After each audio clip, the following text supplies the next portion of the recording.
Good morning friends, मैं आपकी fitness coach doctor Suman Sharma आज आपके साथ डिस्कस करूंगी इन सांसों की डोरी के बारे में। जब तक सांस तब तक आस, इन सांसों के बिना कुछ नहीं है। आइए जानते हैं ऐसा क्यों बोलते हैं फ्रेंड्स। सांसों से हमें क्या ऑक्सीजन मिलती है, और ऑक्सीजन जो है वो हमारा एनर्जी प्रोडक्शन का मेन पार्ट है। जो भी हम खाते हैं, अगर ऑक्सीजन नहीं होगी एनर्जी नहीं मिलेगी।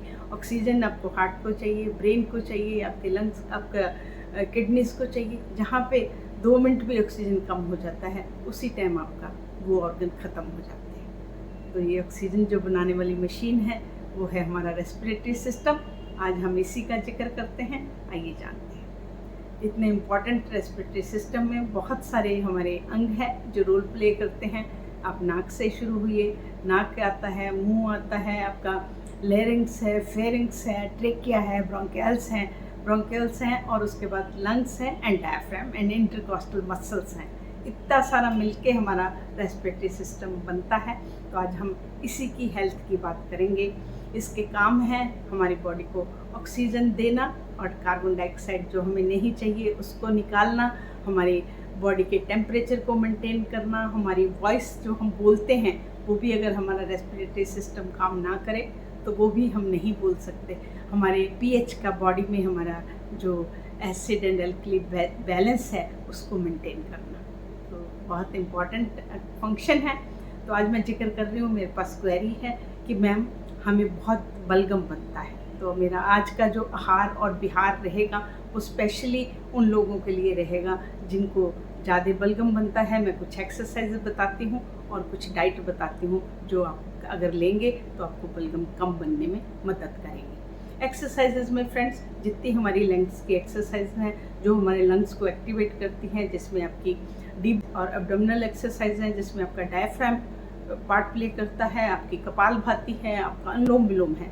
ऐसा माना जाता है कि ये डीप ब्रीदिंग एक्सरसाइज जो हैं ये आपके लंग्स के लोअर वाले टिश्यूज जो कि हम नॉर्मल साइंस में वो इनएक्टिवेट रहते हैं, जब हम डीप ब्रीथ करते हैं तो वो भी एक्टिवेट होते हैं और आपके लंग्स हेल्दी होते हैं। तो आप अपनी लाइफस्टाइल में 5-10-15 मिनट के लिए आप डीप ब्रीदिंग और ब्रीदिंग एक्सरसाइज जो भी आप जरूर डालिएगा।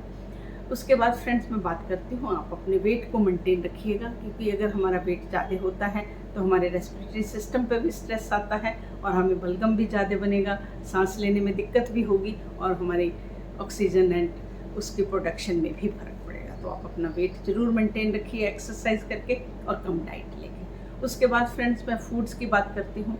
कुछ फूड्स हैं जो आपको बलगम ज़्यादा बनाने की ताकत रखते हैं, क्योंकि फिटनेस जर्नी में एक ही डाइट और एक ही एक्सरसाइज सब लोगों के लिए मान्य नहीं होती। तो आप अपने खुद देखिए कि आपकी लाइफस्टाइल में ये चीज़ कहाँ ऐड करनी है या नहीं, वो आप पे है। मैं आपको रैंडमली कुछ चीज़ें बताती हूँ जो बलगम ज़्यादा बनाने में मदद करती हैं, तो आप उनको अवॉइड करें। नंबर 1 पे मैं बात करती हूँ आपके प्रोसेस्ड फूड्स एंड मीट्स। ये जितने प्रोसेस्ड हैं फ्रेंड्स, इनमें उनको long life shelf life long करने के लिए, प्रिजर्व करने के लिए चीज़ें डाली जाती हैं, कलर डाले जाते हैं, टेस्ट बनाने के लिए क्या क्या डाला जाता है, वो सारे जो हैं वो कहीं ना कहीं हमारे पेट में जाके पेट को इरिटेट करके इनडायरेक्टली हमारे बलगम ज़्यादा बनाने में हेल्प करते हैं। तो आप इन चीज़ों पे ध्यान दीजिए।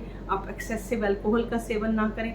एक्सेसिव अल्कोहल लेने से सारे के सारी हमारी कैलोरीज हैं उसमें कोई न्यूट्रिएंट नहीं है, हमारी कैलोरी ओवरलोड होती हैं, हम ओबीस होते हैं, हमारे रेस्पिरेटरी सिस्टम पे स्ट्रेस आता है एंड अल्कोहल थोड़ा सा आपको डिहाइड्रेशन करती है, उससे हमारा म्यूकस थिक होता है। म्यूकस थिक होगा, आपको बलगम ज़्यादा बनेगा, आपको सांस लेने में दिक्कत होगी। इस पर कंट्रोल करिएगा। आप कैफिनेटेड ड्रिंक्स जितनी हैं, चाहे वो सोडा है, चाहे वो कार्बोनेटेड ड्रिंक्स हैं, चाहे कॉफ़ी हैं, इन सबको भी आप ध्यान में रखिएगा। ये भी सेम तरीके से हमारे जो खाने की नली और खाने की थैली के बीच में जो पर्दा है ये उसको लूज़ करती हैं। ज़्यादा यूज़ करने से जब ये लूज़ होगा तो आपके पेट के कंटेंट्स जो हैं वो खाने की नली में चले जाएंगे, उनमें एसिड है। एसिड जो है वो पेट में ही उसकी जगह है, जब वो नली में जाएगा वहाँ उसकी जगह नहीं है, वो उसको इरिटेट करेगा और वो आपका बलगम ज़्यादा बनाएगा। तो आप उसका भी ध्यान रखिएगा।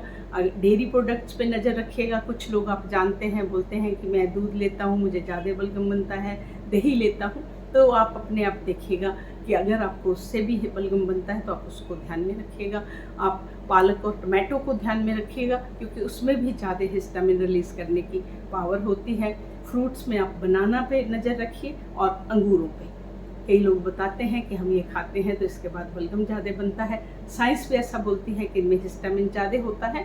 तो जिन जिन प्रोडक्ट में हिस्टामिन ज़्यादा है वो हमारी बॉडी में जाके हिस्टामिन को बढ़ाते हैं, उससे हमें एलर्जी होने की दिक्कत रहती है। तो आप इन फूड्स पे ध्यान रखिएगा, वेट अपना मेंटेन रखिएगा। आपको मैंने एक्सरसाइज बताई हैं, आप लंग्स के लिए एक्सरसाइज करिएगा तो आपका बलगम जो थोड़ा सा म्यूकस हमें बैलेंस में तो ज़रूरी है, वो हमारे रेस्पिरेटरी सिस्टम को जो बचाता है फंगस से, आपके बैक्टीरिया से, पैरासाइट से, तो उतना तो हम सब लोगों को चाहिए।